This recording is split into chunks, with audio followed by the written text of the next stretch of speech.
forming a more perfect union, overcoming the politics of fear.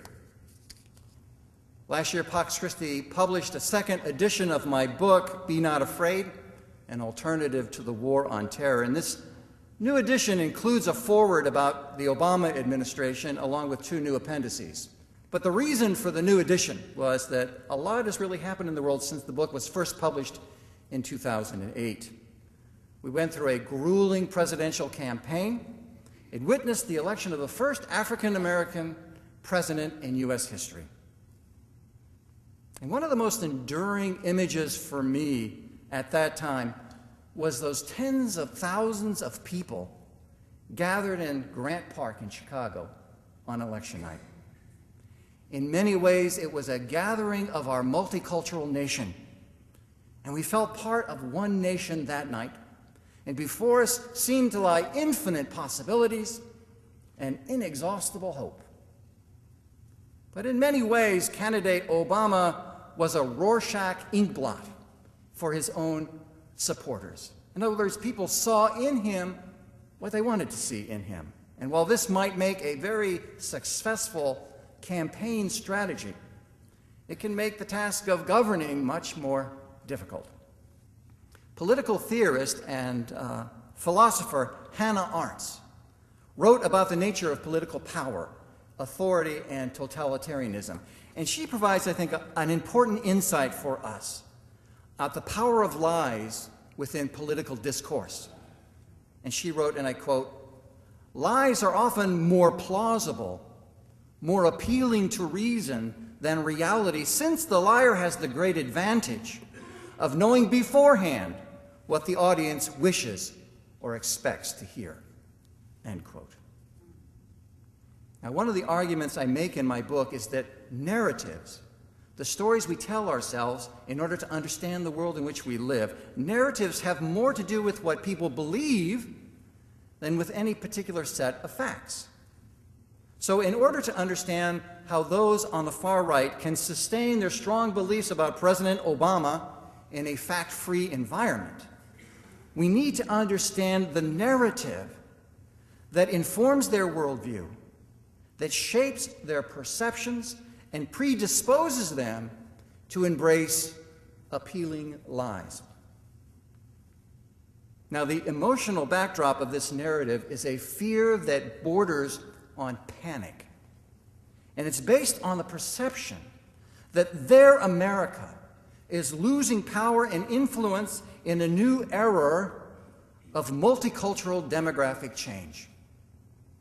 What these folks fear the most is the erosion of their place in the social order.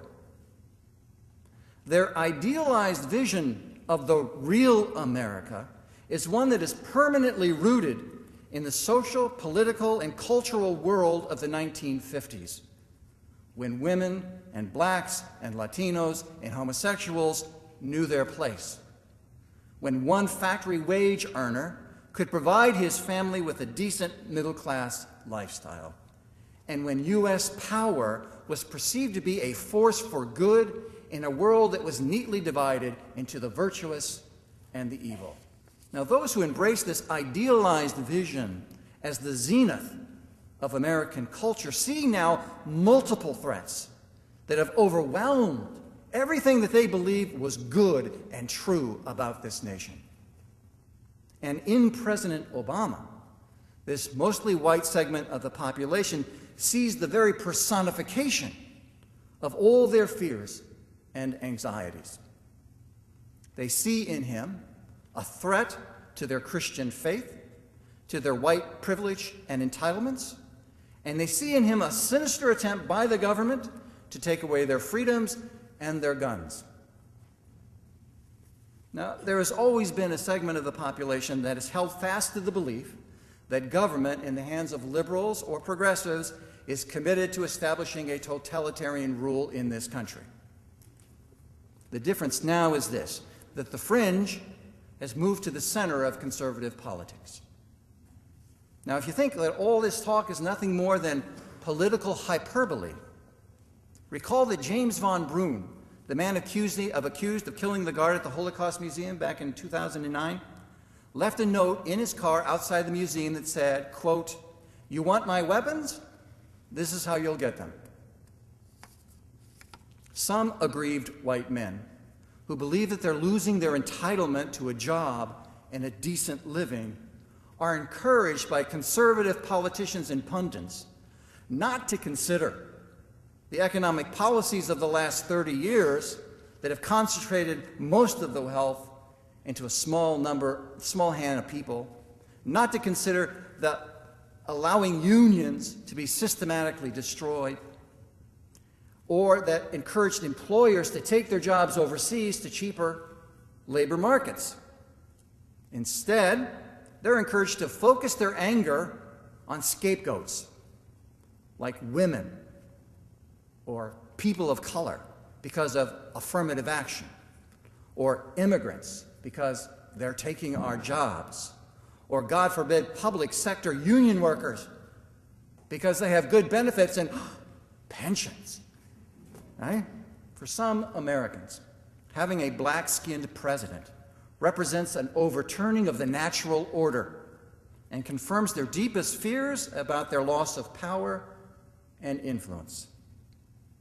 It's not that most of these people are hardcore white supremacists, although some of them are. It's just that they are fearful of change, a change that they feel is radical and beyond their control. But it's the exploitation of these fears for political advantage or to protect vested economic interest that is probably the most troubling aspect of the rise of the politics of fear in our country. Now, it might seem strange for someone like me, a liberal progressive, to be concerned about the future of the Republican Party. But as a citizen who understands and values a pluralistic democracy, I know that having a strong, principled, conservative voice in our public discourse is important. We need those on the right to warn against the overreach of government, just as we need those on the left to warn against the overreach of the market.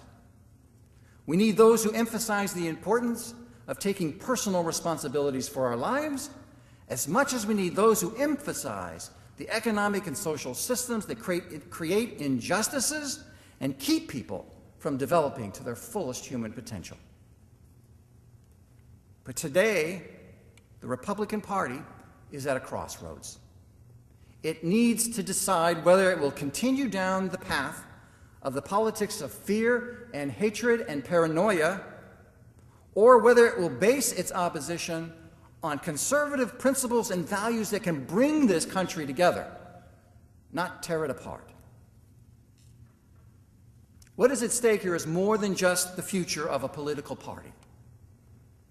What is at stake is the future of our democracy, a political system that can only be sustained in a political climate where the search for truth is still honored, and those who engage in deception and lying can always be challenged and shamed when confronted with the truth.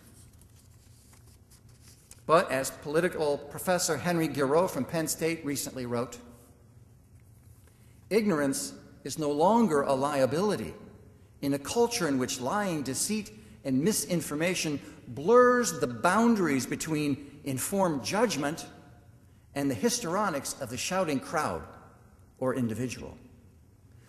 Beyond disinformation and disguise, the politics of lying and the culture of deceit trade in and abet the rhetoric of fear in order to manipulate the public into a state of servile political dependency and unquestioned ideological support, end quote. And in this atmosphere of fear and paranoia, those who are the most politically weak, those who are the most culturally marginalized, often become the victims of the demagogues, politicians, and vested economic interests who seek fame or political advantage or the protection of their own economic interest. For instance, the manufactured controversy over the Islamic Center to be built near Ground Zero is a perfect example of how this dynamic works. Now, the New York Times first published a front-page story about this project in December 2009. And the article said that the project was greeted with praise and approval. 2 Jewish leaders, 2 city officials, including the mayor's office, all said they thought it was a great idea, as did a mother whose son had died in the Twin Towers on 9/11. An FBI spokesman was quoted in the story saying that the imam had worked regularly with the FBI, and they thought it was a great relationship that they had with him. But it was not until May 2010 that Pamela Geller, from a group called Stop the Islamization of America, launched her campaign to, quote, stop the 9/11 mosque. Now, to get an idea where Geller is coming from, she once suggested that Malcolm X was Barack Obama's real father. Okay? The story was eventually picked up by Rupert Murdoch's New York Post, and of course from there went directly to Fox News. And suddenly this project, which was conceived as an expression of interreligious cooperation and tolerance, became a lightning rod for those who trade in the politics of fear and hatred.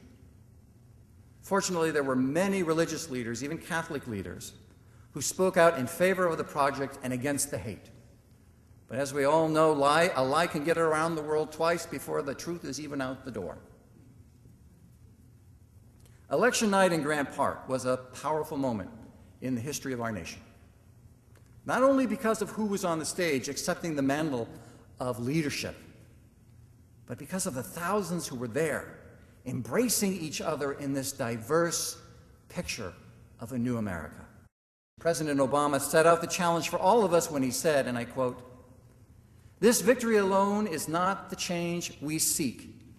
It is only the chance to make the change happen. And that cannot happen if we go back to the way things were. It cannot happen without you." In other words, we cannot expect that one election of one person will bring about the change we seek or the hope for which we yearn.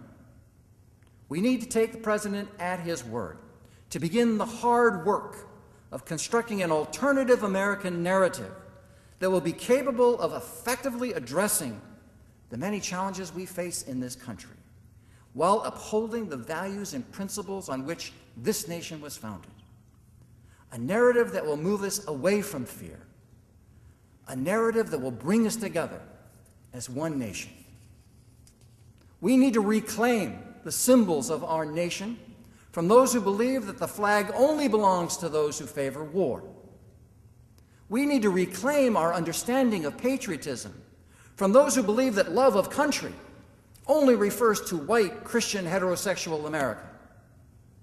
We need to reframe our national story to include the fact that this nation has always been a multicultural nation, even though many of our history books try to tell us that only powerful white men have had the greatest impact in creating our destiny. We need to reframe our national story, which is marked and delineated by a litany of war after war after war declared by powerful politicians and fought by heroic generals, to one that is marked by the advancement of human solidarity, the expansion of human and civil rights, and the victory of common people struggling together for dignity and freedom. The nation represented at Grant Park did not finish its work with the election of Barack Obama. It only secured the chance to turn that hope into reality.